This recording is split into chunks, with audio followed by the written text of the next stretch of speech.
Today we are talking about the Pixel 7 Pro, the one that launched in October of 2022. Now I've used it for quite a few months, and today we're going to talk about what worked, what didn't, if it lived up to the hype of being one of the best smartphones at the time it came out. Now keep in mind this is anecdotal based on my use and some friends' units which they shared their stories with me, so your mileage may vary quite drastically, or you might just be in sync with what I've experienced. Let's get into it. Let's start with what worked. We're not going to spend too much time on that because that's not what this video is for. If you want a full review on the specs and what it can do, go watch that over there. However, since we're here, let's talk about what worked. In terms of build quality, this thing is still beautiful, still great. I do have slight problems with the back, which is pure glass and a fingerprint magnet, so you got to keep polishing it all the time. However, it is what it is what you paid for. But put that aside, this thing claimed to be the smartest smartphone out there when it came out, and quite frankly I think it still is, given all the features it can do. Keep in mind, for instance, it does live translate, live captions for hearing impaired or just in situations where you need it, dictation, on and offline, interpreter mode, call screening, call noise reduction, image editing on the fly to get people out of the video that you didn't want in the background, or photo bombing. This thing even has a built-in VPN for Wi-Fi connections, for those sketchy connections when you're at an airport or something. So a lot of good stuff here, like I said before, but that's not why we're here. We're here to see what didn't work in my experience. And like I said earlier, your mileage may vary. So let me know in the comments below if you did experience or didn't experience it with your unit. Starting with connectivity, which a lot of people experienced. Now, in the early days, I noticed this thing kept dropping connection in terms of both the cellular connection and the Wi-Fi connection would just go out for no reason. It'd become a brick. I'd have to restart it sometimes twice to get my connection back. Google did release an update. They're really good with drops, which fixed my data connection, but sometimes my Wi-Fi would just go out for no reason. I got another update a few weeks down the line, or a month or so, and that fixed that, and I thought that was that. But months down the line, this thing happened again, especially when I'm switching networks or you're traveling. It's sometimes struggle to get back on the network, but turn it on, turn it off, or try to make a call, and it came back on. After the last update I got before the last one, it hasn't happened since then. So here's hoping that's fixed. But that really bothered me, and that's one of the first things that I struggled with for such a nice, smart device. It struggled to connect to everything else in the world that I needed to use it for fundamentally, which is make calls and connect to the internet. So that's one. Let me know if you guys experienced that. Second thing was battery life. This thing was rocking a 5,000 milliamp battery. Now, I'm not saying the battery life has been bad. It's just been unpredictable in my experience. So when I first got it, it was all day battery life easy. I used to go to bed, no problems, 20-30% still left.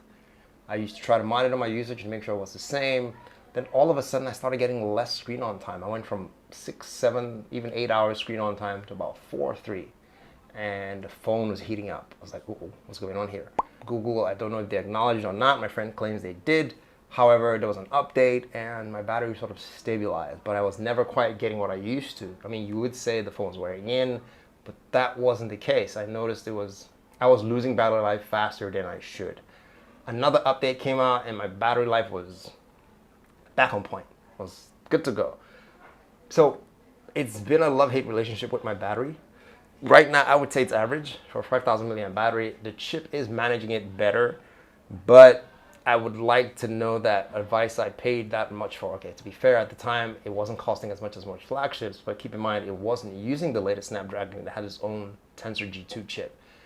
And in terms of octa-cores, it wasn't exactly on par with those, but it was making up for it because of its AI function, and that's what that chip is optimized for. Right now, it's fine. It's fine, but that brings me to my point of not being reliable. So sometimes if I'm going on a trip, I tend to carry a second phone just in case this thing goes dead, but you can make an argument that you can always charge your phone midway at any point. There's a goat in the background. Cameras. Cameras are important for every smartphone now because everybody just points and shoot.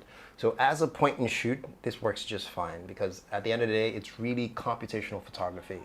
It fixes it no matter how terrible I am. It unblurs, all that. It's great. However, for the video, it tends to struggle in certain situations, especially if you're pointing the camera at the light. You know what? I'll let Jay tell you a little bit more about his experience with this because, you know, he uses the camera more than I do.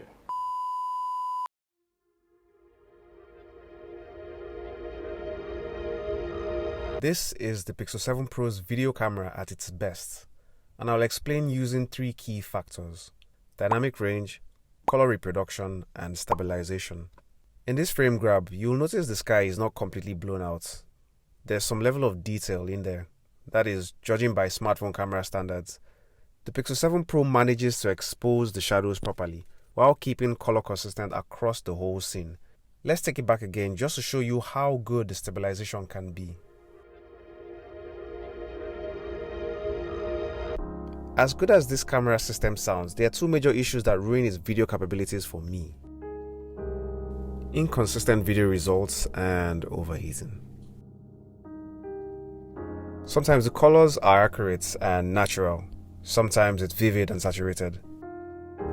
Stabilization can sometimes feel robotic and unnatural, especially when shooting in 4K, which then causes the phone to overheat, forcing the camera to shut down.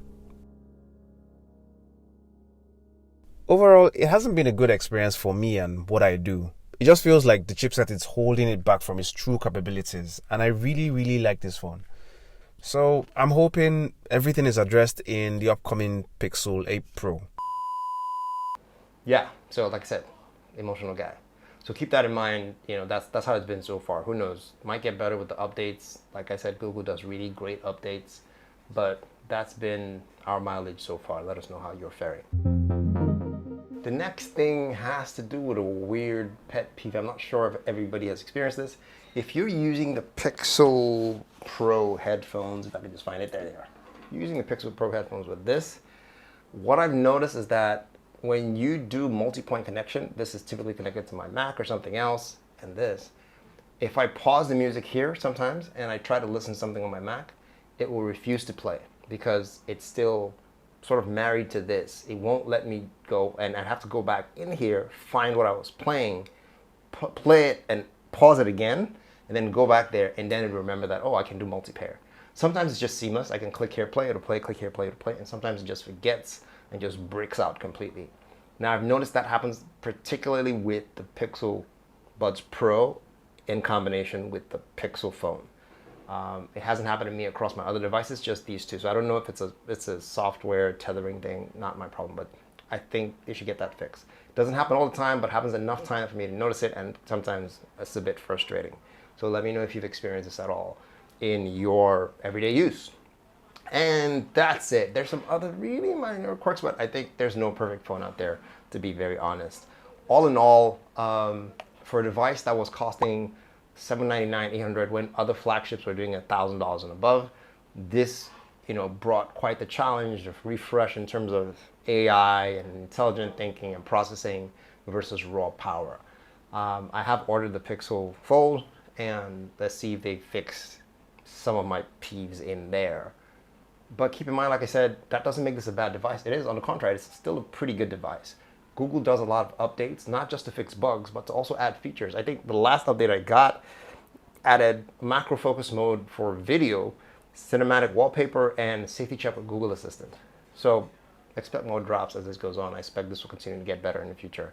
And that's been my experience so far with the Pixel 7 Pro. I will see you guys in the comments below. Let me know how you've been faring with this device or any of its predecessors or mates in the current running. And I will see you in the next video. Take care.